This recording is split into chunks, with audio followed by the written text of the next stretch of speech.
20 नवंबर से कतर में FIFA world cup की शुरुआत हो चुकी है। तमाम कंट्रोवर्सीज के बीच फाइनली फीफा वर्ल्ड कप शुरू हो चुका है। आपको बता दें कि 92 इयर्स की हिस्ट्री में पहली बार ऐसा हो रहा है जब किसी मिडिल ईस्ट कंट्री में फीफा वर्ल्ड कप ऑर्गेनाइज हुआ है। आज इस वीडियो में हम आपको बताएंगे कि फीफा वर्ल्ड कप से कतर का क्या फायदा होगा, होस्ट कंट्री कतर ने इस वर्ल्ड कप के लिए कितनी इन्वेस्टमेंट की, कितनी स्पेंडिंग्स की है और आगे उसके लिए क्या बेनिफिट इससे हो सकता है। वीडियो को एंड तक देखिए, लेकिन उससे पहले do subscribe on all social media platforms। Qatar में होने वाले फीफा वर्ल्ड कप हिस्ट्री का सबसे महंगा वर्ल्ड कप है। 2010 में कतर ने फीफा वर्ल्ड कप की बिड जीत ली थी। ऐसा कहा जा रहा है कि 2018 में रशिया ने जितना स्पेंड किया था फीफा वर्ल्ड कप पर, उससे 15 टाइम्स ज्यादा खर्चा कतर ने इस 2022 के फीफा वर्ल्ड कप पर किया है। अगर आप लास्ट कुछ फीफा वर्ल्ड की स्पेंडिंग्स पर नजर डालेंगे तो 1994 के फीफा वर्ल्ड कप में $500 मिलियन का खर्च आया था, 1998 में $2.3 बिलियन का, 2002 में $7 बिलियन, 2006 में $4.3 बिलियन, 2010 में $3.6 बिलियन, 2014 में $15 बिलियन, 2018 में $11.6 बिलियन और इस बार कतर की तरफ से $229 बिलियन यानी 17 लाख करोड़ रुपए की स्पेंडिंग्स की गई है।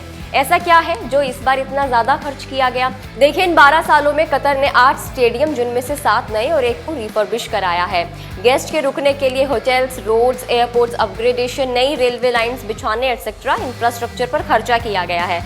इसके अलावा कतर में जून एंड जुलाई में बहुत ज्यादा गर्मी होती है, इसलिए वर्ल्ड कप को विंटर्स में ऑर्गेनाइज किया गया है। स्टेडियम को ठंडा रखने के लिए कतर ने advanced air conditioning cooling system खरीदे हैं। साथ ही स्टेडियम की जो स्पेशल ग्रास जो होती है वो अमेरिका से खरीदी गई है। कतर ने 2017 में यूरोप की सबसे बड़ी सुरक्षा कंपनी से 24 fighter jets, 9 advanced Hawk MK 167 training jet 65,000 crore रुपए में खरीदने का कॉन्ट्रैक्ट किया। इसके अलावा ब्रिटेन से उनकी 2012 ओलंपिक वाली स्पेशल प्रोटेक्शन टेक्नोलॉजी मांगी। कतर का national security centre drone, CCTV and sensor के जरिए देश को सर्विलांस करेगा। कतर फीफा वर्ल्ड कप के लिए 20,000 से ज्यादा वॉलंटियर्स जुड़े हैं, तो इनके रहने खाने की व्यवस्था की गई है।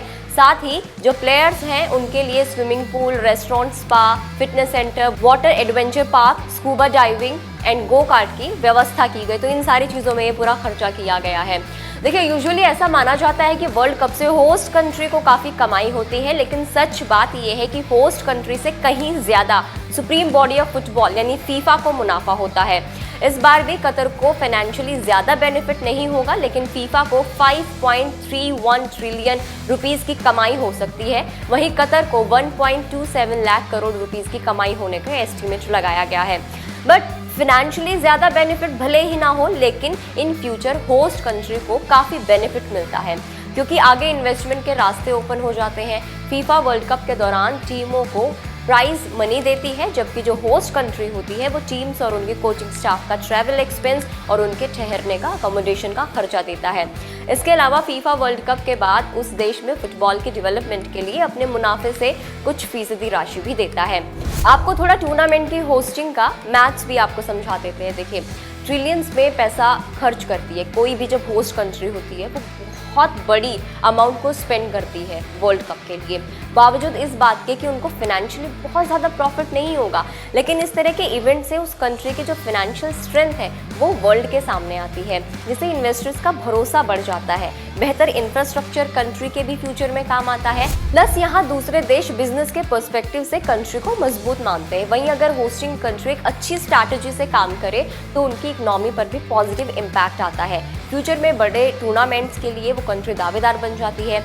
इस बार फीफा वर्ल्ड कप में 13 लाख लोगों के कतर आने की उम्मीद है। ऑर्गेनाइजर्स का ये मानना है कि अगर कोई वर्ल्ड कप फैन 4 दिन तक कतर में रुकता है तो मैच के लिए जिसका खर्चा है वो करीब $300 होगा, यानी कि 24,519 रुपीज़ का उसका खर्चा होगा। तो इस तरह से भी कतर को कमाई होने की उम्मीद जताई जा रही है। फीफा वर्ल्ड कप 2022 के इनकम और एक्सपेंडिचर पर अब एक नजर डाल लेते हैं। 5.31 ट्रिलियन रुपीस की फीफा की कमाई होगी। 1.27 लाख करोड़ रुपीस का फायदा कतर को हो सकता है। $229 बिलियन कतर ने होस्टिंग में स्पेंड किए हैं। 8,175 लाख करोड़ रुपीस कतर ने सिर्फ और सिर्फ सुरक्षा व्यवस्था पर खर्च किए हैं। 30 लाख टिकट्स विश्व कप के लिए अब तक करीब बिक चुके हैं। 40.83 बिलियन रुपीस की जो टिकट से कमाई होने का अनुमान लगाया जा रहा है। 35.96 बिलियन रुपीस टूर्नामेंट की कुल इनाम राशि रखी गई है। 3.59 बिलियन रुपीस मिलेंगे चैंपियन बनने वाली टीम को। तो ये पूरा हिसाब किताब था, पूरा हमने आपको ये बताया है कि कतर को किस तरीके से फ़ायदा हो सकता है इन फ्यूचर, कतर ने कितनी स्पेंडिंग्स की है, जो लास्ट हमारे टूर्नामेंट्स रहे थे फीफा वर्ल्ड कप के, उनमें कितना क्या जो स्पेंडिंग्स थी वो की गई थी। आई होप आपको ये वीडियो काफ़ी यूज़फुल लगी होगी। फिलहाल के लिए इस वीडियो में इतना ही।